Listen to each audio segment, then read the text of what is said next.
JTV জনতার TV. নান্দাইলের remittance যোদ্ধা রনিকে নির্মমভাবে খুন করেছে সাউথ আফ্রিকার সন্ত্রাসীরা। এমদাদুল হক রনির গ্রামের ঠিকানা হচ্ছে ময়মনসিংহ জেলার নান্দাইল উপজেলার ১ নং বীরবেতাগুড় ইউনিয়নের আতারামপুর গ্রামে। তার বাবার নাম জনাব শফিকুল ইসলাম এবং তার যে শ্বশুর জনাব ডাক্তার মুজিবুর রহমান সাহেব, ওনার কাছ হতে তার মৃত্যু সম্পর্কে আমরা এখন সরাসরি জানবো। আমার মেয়ের জামাই গত পরশুদিন রাত্রে তখন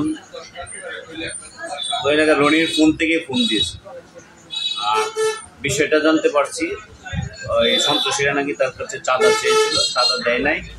পরবর্তীতে দোকানে ঢুকে এসে তাদেরকে এলোপাতারি গুলি করছে এবং টাকা পয়সা মালামাল নিয়ে গেছে। সে কি ব্যবসা করতো? সে মুদির দোকান আর একটা মোবাইলের দোকান ছিল। ও আচ্ছা, সে কোন দেশে থাকতো? দক্ষিণ আফ্রিকা। কতদিন হয়েছে গেছে? 6 বছর। এই সাউথ আফ্রিকার প্রশাসনেরা আসে নাই? প্রশাসন আইসা পরে লাশ থানায় নিয়ে গেছে এবং ইনভেস্টিগেশন করছে। তো বিদেশের ব্যাপার আমরা তো এতটুকু জানি না। সন্ত্রাসীরা আগের দিন চাঁদা চেয়েছে এরকম শুনছি আর কি, মোবাইলে ওরা বলছে। সে চাঁদা দেয় নাই? চাঁদা দেয়নি।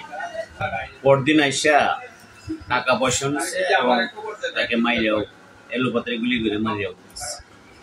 আমরা চেষ্টা করতেছি কমিশনের মাধ্যমে এটার একটা বিচার। রনির স্ত্রী 9 বছরের সংসার জীবনে সন্তানের মুখ দেখার পূর্বে হয়ে গেল বিধবা। রনির মর্মান্তিক মৃত্যুতে পুরো এলাকায় নেমে এসেছে শোকের ছায়া।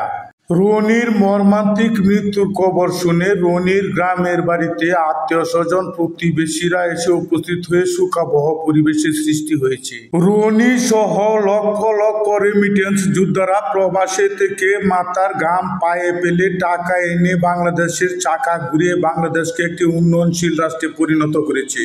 33 বছর বয়সে রনিকে নির্মমভাবে প্রাণ দিতে হলো।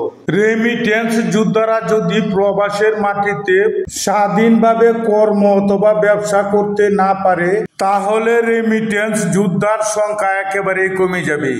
রনিকে খুন করা দৃশ্য সিসি ফুটেজের ভিডিও চিত্র সামাজিক যোগাযোগের মাধ্যমে বিশ্বব্যাপী ছড়িয়ে পড়েছে। বাংলাদেশ সরকার এবং পররাষ্ট্র মন্ত্রণালয়ের নিকট অনুরোধ, রনিকে যারা নির্মমভাবে খুন করে মেরেছে, বাংলাদেশ সরকারের পররাষ্ট্র মন্ত্রণালয়ের মাধ্যমে সাউথ আফ্রিকা সরকারের নিকট কঠিন শাস্তির আবেদন করা হয়।